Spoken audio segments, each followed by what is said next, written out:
예수께서 하나님의 아들이심을 믿는 자가 아니면 세상을 잃은 자가 누구냐? 물과 피로 임하시니 곧 예수 그리스도시라.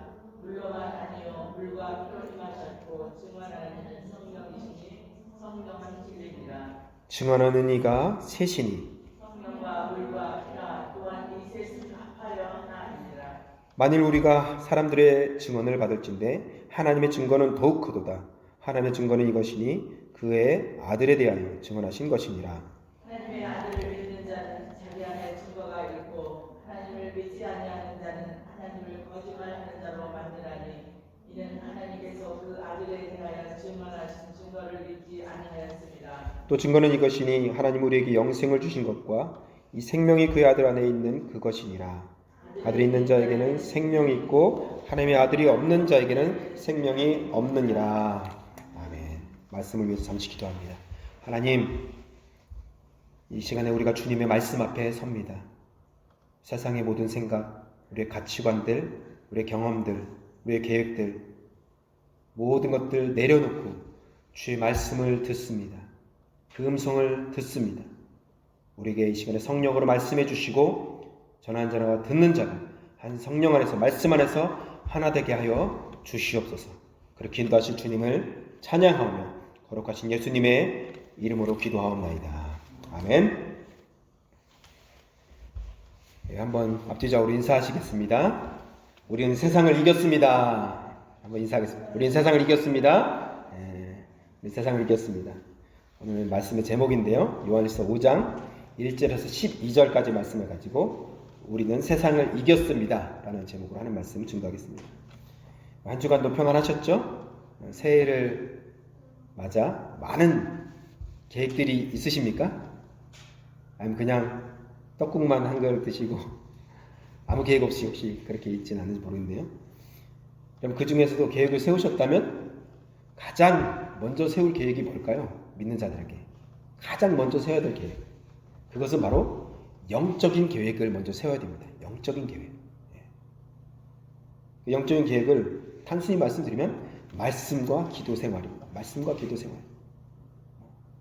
개인적으로 나는 말씀을 어떻게 읽겠다, 몇 장을 읽겠다, 뭐 많이 읽든 적게 읽든 그건 상관없습니다. 꾸준히 매일매일 하는 것이 정말 더 중요하죠. 말씀과 기도 생활을 여러분 먼저 세우시길 바랍니다. 영적인 것을 먼저 세울 때 나머지 것들은 하나님께서 은혜로 풀리게 하고 하나님의 선하신 것들로 우리를 채워주시고 응답하실 줄 믿습니다. 아멘. 그래서 아직도 세우지 못했다면 영적인 계획들을 먼저 세우시기를 축원합니다. 기도 생활, 말씀 생활. 그래서 내가 1년 동안은 꼭 한 번은 읽겠다. 성경을 한 번 읽겠다. 아니 뭐 구약만이라도 읽겠다. 그것도 좋아요. 그냥 단순히 막 읽는 것보다 정확히 제대로 읽는 것이 더 중요하니까요. 기도 생활도 내가 하루에 10분이라도 기도하겠다. 5분이라도 기도하겠다.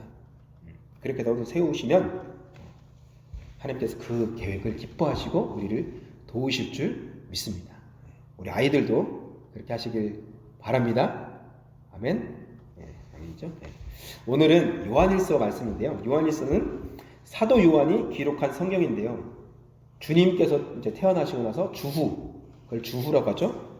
90년 이후에 기록된 것입니다. 그러니까 예수님께서 태어나서 거의 90년이 지나고 나서니까요. 사도 요한은 이 서신을 통해서 영지주의자들을 경계했습니다. 영지주의자들. 그들의 거짓 가르침과 거짓 교사들과의 그 믿음으로 싸울 것을 권면하고 있어요. 그들과 막 육체적으로 싸우라는 것이 아니라 믿음으로 그들과 싸우라는 거예요. 그 당시에는 아직 기독교가 이 교리로 완성되지 않은 때였습니다. 아직도 이렇게 교리적으로 이렇게 교리가 나오지 않았어요. 그래서 기독론이라고 하죠. 기독론. 예수님은 누구신가? 이게 기독론인데요. 좀 어려울 수도 있지만 우리 아이들에게 기독론은 예수님은 누구신가요? 이걸 기독론이라고 하는데요. 이것에 대한 문제가 계속 생각이 났어요. 예수님이 누구시지? 예수님은 이런 분이야, 저런 분이야. 계속 이 논쟁이 계속 있었던 거예요. 그러니까 이런 얘기 저런 얘기가 계속 나오니까 막 헷갈리는 거죠, 사람들이. 그 중에 가장 대표적인, 지금으로 이제 이단으로 규정하지만 영지주의라는 이단이 있습니다. 영지주의. 그들은 그리스도, 예수님이죠. 그리스도는 영적인 존재다. 영적인 건 선하다고 믿었거든요. 이 사람들이. 영적인 존재이기 때문에 실제로는 육체로 오지 않았다. 육체는 악한 것이라고 그들은 믿었습니다. 그러니까 예수님은 영적인 존재로 온 분이지 육체적으로 약한 것으로는 오지 않아. 이렇게 믿었던 것이죠. 이게 바로 영지주의입니다. 그래서 단지 인간의 모습으로 나타나 보였다는 거예요. 인간의 모습으로 나타난 것이고 예수님은 오히려 영이야, 영. 이렇게 주장했던 것입니다. 또한 거짓 교사들 중에는 윤리적인 문제들을 많이 드러내는데요. 이들은 율법에 대한 폐기론을 주장했습니다. 그래서 영은 구원을 받으니까 육체는 마음대로 살아도 돼. 우리 영이 중요하지. 육체는 중요하지 않아. 육체는 어차피 썩어진 거 중요하지 않아. 영만 천국에 가. 그러니까 어떻게 해요? 어떤 쪽으로 가냐면 영만 구원받았으니까 육체는 막 살아도 돼. 도덕적으로 완전히 이제 이상한 율법 폐기론자들이 나왔습니다. 이것도 잘못된 거짓 가르침이었죠. 영지주의에서 나온 다른 이단은 예수님은 평범한 인간이었는데 세례를 받을 때 하나님이 영이 그때 임했다 이렇게 가르치는 사람도 있었어요. 이게 바로 다 기독론에 대한 논쟁이거든요. 십자가를 지실 때 그리스도 영이 그때 떠났다 이렇게. 그러니까 예수님이 태어나실 때는 그냥 인간이셨어요. 근데 세례를 딱 받는 순간 이 사람들의 가르침은 뭐예요? 그때 영이 딱 임한 거예요. 그래서 그때부터 갑자기 하나님의 아들, 하나님의 아들이 된 거고 십자가를 다 지실 때는 하나님의 영이 아들의 영이 또 딱 떠난 거예요. 이것도 이단의 가르침이거든요. 이렇게 예수가 육체로 오심을 부인하는 이단들의 가르침이 교회에 들어와서 성도들을 막 흔드는 거예요. 미혹하는 거죠. 여러분 이런 이단과 유사한 이단은 역사 속에서 계속 이어졌어요. 지금까지도 이어졌어요. 우리나라 지금 한국에서도 박옥수라는 목사가 있는데요. 그분이 종합운동장에서 집회를 하는데 이런 교리를 가르쳐요. 박옥수가 바로 유병헌이라고 여러분 아세요? 유병헌? 세월호에서 아주 유명해졌죠. 유병헌. 이 사람 두 사람을 구원파라고 하잖아요. 구원파. 유병헌이 세월호 사건으로 아주 유명해졌는데 특히 박옥수는 제사함과 거듭남의 비밀이라는 타이틀로 사람들을 미혹합니다. 그래서 이 박옥수 목사가 기쁜 소식 선교회를 만들고 죄에 대한 회개는 단 한 번뿐이다 이렇게 가르칩니다. 단 한 번이면 된다. 그래서 교인들이 더 이상 회개하지 않아도 된다 이렇게 가르치는 거죠. 더 이상 회개할 필요 없어. 한 번이면 좋게. 그리고 이렇게 물어보는 것입니다. 당신 구원 받았습니까? 성도들 만나서 마침 그 사람들 전도할 때 죄사함 받았습니까? 사람들이 막 대답을 잘 못해요. 그러면 구원받지 못했습니다. 이렇게 얘기하는 것이죠. 그렇기 때문에 여러분 죄인이냐 의인이냐 물어봤을 때 이 단체가 의인이라고 고백하지 못하면 죄인이라고 하면 역시 구원받지 못한 사탄의 자식이라고 정죄합니다. 여기서 이제 박옥수 목사 그 단체는요. 이에 박옥수는 신자가 죄범죄를 범하는 것에 대해서 크게 대수롭지 않게 생각합니다. 그러니까 우리가 일상생활에서 범죄하는 것들을 그렇게 별로 중하게 생각하지 않습니다. 회개는 아까 말한 것처럼 이 사람들은 단 한 번이면 된다 이렇게 가르치는 거예요. 이게 바로 이단이거든요. 따라서 범죄했다고 해도 회개할 필요가 없다 그렇게 가르칩니다. 이단이죠. 여러분 이렇게 사도 요한도 교회 안에 있는 거짓 가르침에 대해서 경계하고 지금 권면하고 있는 말씀이에요. 이 요한일서를 통해서. 여러분 우리가 믿는 예수 그리스도는 잘 들으십시오. 여기가 중요합니다. 여기가 이제 진짜니까요. 우리가 믿는 예수 그리스도는 육체를 입고 이 땅에 오신 하나님의 아들이십니다. 이것을 오늘 본문에서는 세 가지가 증언하고 있다고 말씀합니다. 그것을 8절에 성령과 물과 피라고 말하면서 이것이 하나다 이렇게 말하죠. 성령과 물과 피 이것이 하나다. 첫 번째로 물은 예수님이 세례 요한으로부터 요단강에서 물 세례를 받으실 때 하늘로부터 하나님의 음성이 들려왔습니다. 그 음성이 무엇입니까? 예수님께서 세례 받으실 때 하늘에서 예수님이 딱 음성을 들으셨어요. 그게 뭐예요? 이는 내 사랑하는 아들이고 내가 기뻐하는 자라. 이 음성을 들었습니다. 이 예수님께서 육체를 가지고 세례를 받으신 거예요. 또한 두 번째가 뭡니까? 피가 또 증언합니다. 예수님이 십자가에서 죽으시면서 피를 다 쏟으셨습니다. 피를 다 쏟으셨어요. 그 옆에 있던 백부장이 예수님의 죽으심을 보면서 뭐라고 고백합니까? 아, 이분은, 예수님은 진실로 하나님의 아들이었구나. 이분은 진짜 하나님의 아들이셨구나. 그렇게 고백했습니다. 예수님의 그 십자가에서 죽으신 그 피를 통해서 증거한다는 거죠. 예수님 육체로 오셨다는 것은. 그죠? 영이 아니라는 거예요. 예수님 육체로 오셨다는 거예요. 마지막으로 성령이 증언한다는 거예요. 성령님은 예수님이 죽으시고 3일 만에 부활의 능력으로 예수님이 하나님의 아들이심을 선포하셨습니다.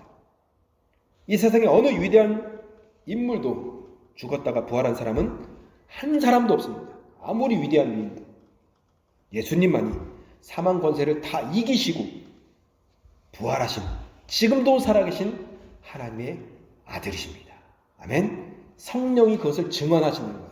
그러니까 물과 피와 성령, 이 세 가지가 예수님이 육체로 오신 하나님이시는 것을, 하나님의 아들이심을 증언한다고 성경에 말씀하고 있는 것입니다. 수백 명의 제자들이 부활하신 예수님의 그 육체를 봤습니다. 그것이 바로 증언이죠. 여러분, 법정에서 사람들이 어떤 사건에 대해서 증언을 할 때가 있습니다. 그죠? 증인으로 증언할 때가 있는데요. 증인의 말은 여러분, 법정에서 정말 결정적인 부분을 차지합니다. 증인이 말 한마디가, 그렇죠? 사건에 이것이 정죄하거나 아니, 무죄, 이것을 결정하는 것이 어때요? 증인이 와서 내가 봤다, 저 사람이 그렇게 사람을 죽인 걸 봤다, 저 사람이 사기치는 걸 봤다, 이런 것들을 증언하는 것이 결정적입니다. 사람이 증언한 것도 이렇게 결정적인 거예요. 오늘 말씀이 나온 것이. 하물며 사람의 증언도 이렇게 결정적이고 대단한데 하나님이 증거하시고 하나님이 증언하시는 것은 더 믿을만하고, 할렐루야, 더 확실하다는 것입니다. 할렐루야. 하나님이 증언하신다는 거예요. 사람이 증언하는 것이 아니라. 그래서 9절에 보십시오. 스크린 나와 있는데요. 9절에 같이 한번 읽겠습니다. 9절 시작. 만일 우리가 사람들의 증언을 받을진대 하나님의 증거는 더욱 크도다. 하나님의 증거는 이것이니 그 아들에 관하여 증언하신 것이니라. 아멘. 다시 말해 하나님의 증언은 세 가지입니다. 물과 피와 성령. 이것이 뭘 증언한다고요? 하나님이 보내신 아들 예수 그리스도, 그분을 증언한다는 것입니다. 우리가 믿는 예수님이 누구십니까? 예수님은 우리와 같이 인간의 모습, 심지어 아기의 모습으로 태어나셔서 30년을 요셉의 아들로 목수로 사시면서, 그러다가 하나님의 때가 되셔서 30세에 세례를 받으시고, 요한에게 세례를 받으시고 공생애를 3년 반 동안 사시다가 또 때가 되셔서 십자가에 달리셔서 죽으시고 3일 만에 부활하셔서 지금도 살아계셔서 우리의 주와 하나님이 되신 그 아들 예수님을 우리가 믿는 것입니다. 그분이 예수님이십니다. 아멘. 그 고백이 바로 뭐예요? 사도신경의 고백입니다. 사도들이 고백한 그 믿음의 고백을 정리해서 딱 짧게, 우리가 믿는 믿음은 이것입니다. 교회가 공통으로 고백하는 그 기도, 우리의 믿음이 어떤 것인가, 예수님이 어떤 분이시고 어떻게 하시고 나중에 어떻게 오신다, 이것을 기록한 것이 바로 사도신경입니다. 사도신경 너무 중요하겠죠? 우리가 믿는 믿음의 근거들 거기 다 나와 있습니다. 여러분, 또한 그분은 우리와 같이, 우리 예수님은 고통을 느끼셨던 분이십니다. 육체로 오신 분이세요. 눈물도 흘리셨고 십자가의 고통을 아셨기에 겟세마네 동산에서 그 전날, 십자가를 지시기 전날 3번이나 이 잔을 내게서 옮겨달라고 3번이나 땀이 핏방울이 되도록 간절히 기도했습니다. 그 고통이 얼마나 괴로운 줄 아셨기에. 뿐만 아니라 그분은 극도의 고통을 다 받으시고, 몸으로 다 받으시고, 어떤 분은 이런 분이세요. 예수님은 하나님이셨으니까 십자가에 못 박힐 때 안 아프셨을 거야. 하나님인데 아플 리가 없어. 근데 그게 아니죠. 하나님이 인간의 몸으로 오셨습니다. 고통을 다 받으시고 물과 피를 다 쏟으시고 십자가에서 완전히 죽으셨다가 부활하신 것입니다. 우리가 그 하나님의 아들을 믿는 것입니다. 어떤 이단은 예수님은 하나님이시니까 고통 없으셨을 거야 이렇게 고백했다는 것이죠. 그것도 거짓된 가르침입니다. 여러분, 그분이 우리와 같이 되셨고 우리를 대신해서 죽으실 것입니다. 이것이 얼마나 놀라운 복음입니까? 그렇기 때문에 우리를 대신해서 중보자가 되실 수 있었던 것입니다. 예수님이 우리를 잘 아시기 때문에. 우리가 믿는 예수님은 하나님의 아들로 육체를 입고 이 땅에 오셨고 죽으셨고 부활의 몸을 입고 승천하셨어요. 하나님 우편에 지금 계십니다. 이것을 우리는 믿는 것입니다. 할렐루야. 그게 바로 사도신경의 고백이잖아요. 그럼에도 불구하고 아직 세상에서 악한 자들의 권세와 영향 아래 우리가 살고 있습니다. 예수님의 십자가의 부활의 능력으로 뱀의 머리를 밟아서, 뱀이 뭡니까? 사탄이죠. 사탄의 머리를 밟아서 완전히 이제 사탄은 끝난 것인데, 게임 오버인데, 마지막 때 사탄과 그 부하들은 모두 영원한 지옥에 갈 것입니다. 그런데 그 뱀의 머리는 깨졌지만 몸은 아직도 이렇게 움직이는 것처럼 마지막 때 사탄이 지금 발악을 하고 있는 거예요. 믿는 자들을 시험하고 넘어뜨리려고 우는 사자처럼 먹잇감을 찾고 있는 것입니다. 그러므로 우리는 매일매일 깨어서 기도하고 말씀 가운데 나아가야 될 줄 믿습니다. 뉴스를 보거나 매스컴 보고 여러 가지 보는 것도 중요하지만 그것보다도 먼저 말씀을 또 기도로 하나님 앞에 나아갈 때 이것들이 다 정리가 되는 것이죠. 그렇지 않으면 이것이 옳은 것 같고 저것이 옳은 것 같고. 뉴스를 보십시오. 한 사건을 볼 때 어떤 매스컴은 한 사건을 긍정적으로 비추고 어떤 매스컴은 한 사건을 똑같은 내용인데 부정적으로 보도합니다. 그게 바로 매스컴이죠. 악마의 편집이라고 하죠. 어떤 사람이 화내는 부분만 딱 따서 딱 올려놓으니까 이 사람은 나쁜 사람 이렇게 되는 거예요. 앞뒤 다 자르고. 유튜버나 뉴스 모든 거 볼 때 우리는 잘 분별하면서 봐야 됩니다. 무조건 보고 무조건 받아들이면 안 돼요. 잘 분별해야 돼요. 분별할 수 있는 능력은 말씀과 기도밖에 없습니다. 믿으십니까? 말씀으로 기도를 삼고 기도하면서 그것을 분별할 줄 믿습니다. 그래서 2023년도에는 말씀과 기도 가운데 하나님과 더 가까이 나아가시기를 주님의 이름으로 축원합니다. 그렇다면 우리가 이 시대의 약한 세대 속에서 승리할 수 있는 비결이 뭘까요? 오늘 말씀을 통해서 두 가지만 말씀드리겠습니다.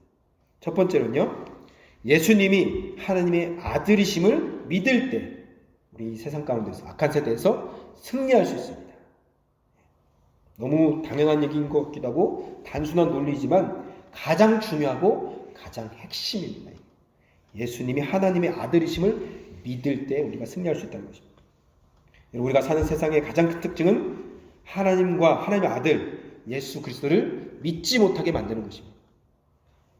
그래서 어떤 사람이 하나님의 자녀로서 믿음을 갖고 살아가려고 하면 악한 세력들은 그 사람의 믿음을 흔들려고 여러 가지 방법을 동원합니다. 이런 사탄의 공격은 환경적인 어려움을 우리에게 줄 수도 있습니다. 지금이 바로 그런 시기인 것 같아요. 어떤 사람에겐 코로나 바이러스로 믿음을 시험하기도 합니다. 어떤 사람에겐 재정적으로 시험을 합니다. 육체적으로 고통을 줘서 시험을 합니다. 정신적으로, 관계적으로 이런 여러 가지 문제를 통해서 우리의 믿음을 자꾸 시험한다는 거예요. 우리 교회는 이런 모든 시험들을 잘 통과해서 승리하시기를 바랍니다. 또한 사탄의 공격은 사람들과 이런 관계 속에서도 나타납니다.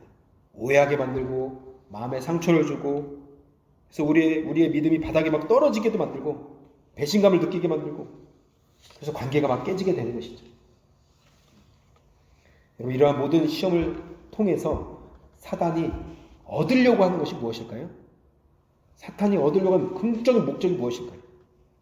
우리가 상처받고 재정적인 손실을 겪게 만들고 육체적으로 질병을 막 생기게 해서 그것이 근본적인 목적일까요?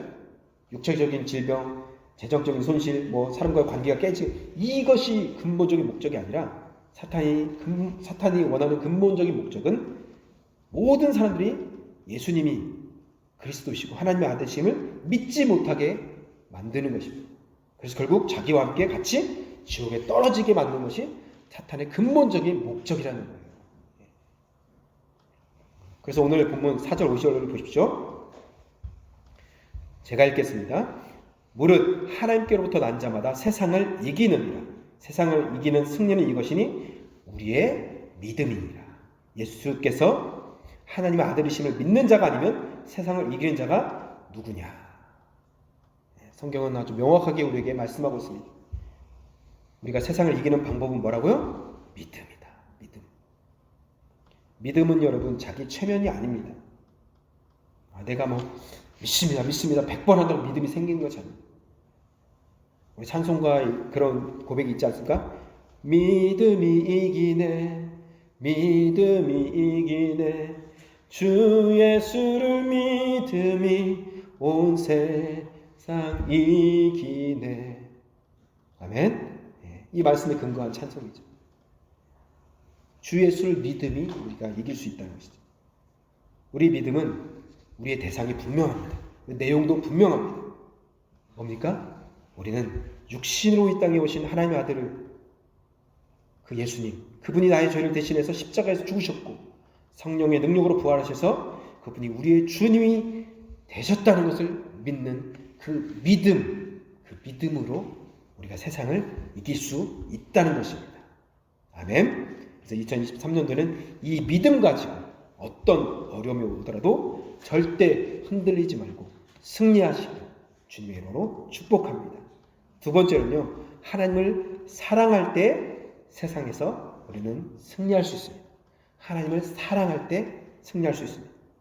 여러분, 싸움에서 이기는 방법이 무엇일 줄 아십니까? 싸워보신 분은 아실 텐데요. 물론 기술도 필요하고 체력도 필요합니다. 그런데 더 중요한 것이 있습니다. 더 중요한 것이 무엇일까요? 그것은 상대방을 두려워하지 않는 것입니다. 상대방을 두려워하지 않는 것. 기술도 좋고 체력도 좋고 계획도 다 좋아요. 근데 그 싸울 상대가 두려우면 어떻게 돼요? 이미 진 거예요. 마치 골리앗 앞에 딱 서 있을 때 이미 진 것입니다. 다윗은 두려워하지 않고 나갔을 때 이긴 것입니다. 두렵지 않을 때 이길 수 있는 것입니다. 그래서 실제로 싸움이 나면 가장 무서운 사람이 누구라고 말합니까? 죽으려고 덤비는 사람이 가장 무섭다고 합니다. 싸움 기술 좋은 사람도 죽으려고 덤비는 사람은 무섭다는, 피한다는 거예요. 왜요? 그냥 막 겁없이 덤비니까 가장 무서운 사람이죠. 여러분, 믿음의 싸움도 마찬가지입니다. 우리가 믿음의 싸움에서 적들로부터 이길 수 있는 방법은, 가장 중요한 방법이 뭐예요? 두려워하지 않는 것. 담대함입니다. 담대함. 두려움에 대해서 요한일서 4장에 이렇게 말씀하고 있습니다. 4장 17절에서 18절까지 말씀인데요. 한번 같이 읽어볼까요? 시작. 이로써 사랑이 우리에게 온전히 이루어진 것은 우리로 심판날에 담대함을 가지게 하려 함이니 주께서 그러하심과 같이 우리도 이 세상에서 그러하니라. 사랑 안에 두려움이 없고 온전한 사랑이 두려움을 내쫓나니 두려움에는 형벌이 있습니다. 두려워하는 자는 사랑 안에서 온전히 이루지 못하였느니라. 아멘. 18절에 두려움이 4번이 나와요. 온전한 사랑이 두려움을 내쫓는다. 아멘. 마지막 때가 가까이 올수록 어떤 분들은 두려워합니다. 야, 마지막 때네, 종말의 때네, 큰일 났다, 큰일 났어, 이제 망하는 거 아니야? 전쟁 나서, 우크라이나 전쟁 나서 이제 이게 아마겟돈으로 번져서 이제 완전 종말이 오는 거 아니야? 핵 터지고 막 완전 이제 세상 망하는 거 아니야? 코로나 바이러스로 이제 지구가 멸망하는 거 아니야? 여러분, 그런데 우리 믿는 자들은 이런 소문과 환경의 변화들이 우리를 흔들 수 없는 것입니다. 왜요? 우리가 하나님의 사랑 안에 있기 때문에. 할렐루야. 하나님의 사랑 안에 있으면 여러분, 그 두려움이 다 사라지게 될 줄 믿습니다. 여러분, 요한일서 4장 17절의 말씀처럼 우리가 그날을 두려워하지 않는 이유는 하나님을 사랑하기 때문입니다. 그 사랑 안에 있으면 모든 두려움이 사라지는 거예요. 모든 두려움이 사라지는 거예요. 18절에 보니까 내쫓는다라는 말이 있습니다. 내쫓는다. 두려움이 내쫓아지는 거예요. 강제로 추방이 된다는 거예요. 이 말이. 강제로 추방된다. 우리 안에 십자가의 사랑이 충만할 때 모든 두려움이 있을 곳이 없게 되는 것입니다. 빛이 들어오면 어둠이 순식간에 사라지는 것처럼 주님의 사랑이 딱 들어오는 그 순간 어두움이 그림자가 확 사라지는 거예요. 네. 할렐루야. 네. 얼굴이 확 바뀌는 것입니다. 우리 안에 그런 주님의 사랑이 충만하기를 축원합니다. 예배드리러 들어올 때는 얼굴이 좀 시커멓고 막 어두웠을지 모르겠습니다. 그러나 예배드리고 딱 나가는 순간은 얼굴이 환해져서 하나님의 사랑으로 충만하기를 바랍니다. 아멘. 우리 교회가 그런 교회 되기를 축원합니다. 혹시 두려움과 걱정 때문에 염려가 혹시 있으십니까?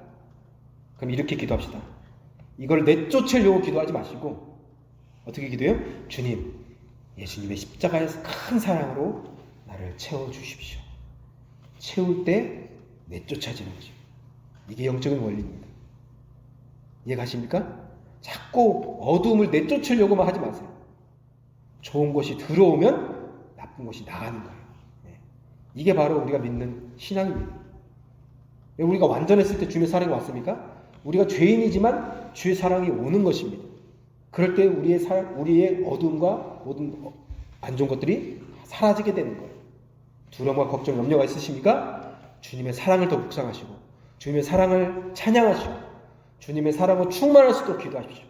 그러면 어느 순간 두려움이 사라진 것을 느끼게 될 것입니다. 아멘. 이렇게 우리 주님의 하나님의 사랑으로 충만한 사람은 하나님을 자연스럽게 사랑하게 되었습니다. 내가 누군가의 사랑을 받아본 기억이 있으십니까?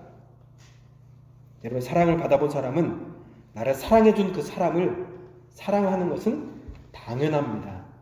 그리고 어렵지 않습니다. 어렵지 않아요. 내가 사랑하는 사람을 사랑하는 것 어렵지 않습니다. 나를 사랑해준 사람을 사랑하는 것 어렵지 않습니다. 예를 들어서 부모님께 우리가 큰 사랑을 받았잖아요. 큰 사랑을 받았습니다. 그래서 자녀로서 우리 부모님을 사랑하는 것, 보답하는 것 어렵지 않아요. 너무 자연스럽고 당연한 일이에요. 계산하지 않습니다. 여러분, 사도 요한은 하나님을 사랑하는 자들은 하나님의 말씀을 지키는 자라고 선언합니다. 하나님을 사랑하는 자는 하나님의 말씀을 지키는 자다, 이렇게 선언합니다. 우리가 하나님의 사랑을 입술로만 하나님 사랑합니다, 주님 사랑해요, 이렇게 고백하는 것이 하나님의 사랑하는 것이 아닙니다. 하나님의 사랑은 행함과 진실함으로 사랑할 때 그 사랑이 온전해지는 것입니다. 하나님을 향해서도 이렇게 해야 되고 이웃을 향해서도 이렇게 해야 할 때 그것이 바로 온전한 사랑의 고백이다, 이렇게 말하는 거예요. 온전하다는 건 뭐예요? 하나님이 인정한다는 거예요. 그 사랑을. 세상의 것을 더 좋아하고 세상의 것을 쫓아가면서 하나님 사랑합니다, 그렇게 고백하는 것은 하나님 다 아시겠죠. 그 고백이 어떤 고백인지. 우리가 말씀을 지켜 진실로 행할 때 그것이 바로 하나님의 사랑을 우리가 하나님께 우리가 고백하는 것입니다. 그런데 여러분 아십니까? 하나님이 이 사랑을 요구하시기 전에 우리에게 먼저 주셨다는 것을. 믿으십니까? 우리가 먼저 받았다는 것을. 그 사랑을 주님이 먼저 보여주셨어요. 그것이 바로 십자가입니다. 십자가. 우리 모두는 이 큰 사랑을 이미 받았습니다. 받은 줄 믿습니다. 네. 그 사랑이 우리 안에 충만하면 우리는 하나님을 자연스럽게 사랑하게 돼요. 자연스럽게 계명을 지키고 싶어지는 거예요. 자연스럽게 그 계명을 지킴으로 그 사랑이 온전해지는 것입니다. 그게 바로 이 요한일서 말씀이에요. 사랑합니다, 사랑합니다 하고 딴짓하는 것이 아니라 하나님의 사랑에 우리의 충만한 그 사랑을 계명을 지킬 때 그 사랑이 온전해지는 것입니다. 3절을 보십시오. 하나님을 사랑한 것이 이것이니 우리가 그의 계명들을 지키는 것이라. 그의 계명들은 무거운 것이 아니로다. 계명이 무거우면 안 돼요. 사랑하니까 무겁지 않은 거예요. 그렇죠? 우리 가끔 보면 부모님들이 자녀들 너무 사랑하다 보니까 이렇게 엄마 아빠는 막 짐을 한 짐 들고 가는데 자식들은 이렇게 안 들고 가는 그 모습들을 가끔 보게 돼요. 너무 사랑하는 거니까. 짐을 대신 지잖아요. 왜요? 너무 사랑하니까. 무겁지 않은 것입니다. 하나님 사랑하는 것도 이 계명을 지키는 것도 무겁지 않게 되는 것입니다. 하나님 사랑하니까. 할렐루야. 우리가 하나님 사랑하는 그 증거는 바로 하나님 말씀에 순종하는 것입니다. 그런데 이 계명 말씀은 무겁지 않은 것이라고 성경 말씀하죠. 헬라어로 보면 이 무겁다는 말은 부담스럽지 않다 이런 말이에요. 부담스럽지 않다. 계명 지키는 것, 우리가 뭐 하나님 앞에 예물 드리는 것, 찬양하는 것, 주일 지키는 것, 이 모든 어떤 하나님을 사랑하는 이 표현들이 부담스럽지 않다는 거예요. 왜요? 내가 사랑하니까. 하나님 사랑하니까. 하나님 나에게 더 큰 거 주셨는데 전혀 아깝지 않고 전혀 부담스럽지 않다. 무겁지 않다. 하나님 말씀 따라 순종하며 헌신하고 봉사하는 것이 때로는 부담스러울 수 있습니다. 우리가 자녀를 사랑하면 그들을 위해 헌신하는 것은 당연히 부담스럽지 않죠. 귀찮고 조금 피곤할지 모르겠지만 기쁘죠. 자녀를 위해 헌신하는 것들. 우리가 부모님에게 대해도 마찬가지입니다. 사랑하면 무겁지 않습니다. 주님을 사랑합시다.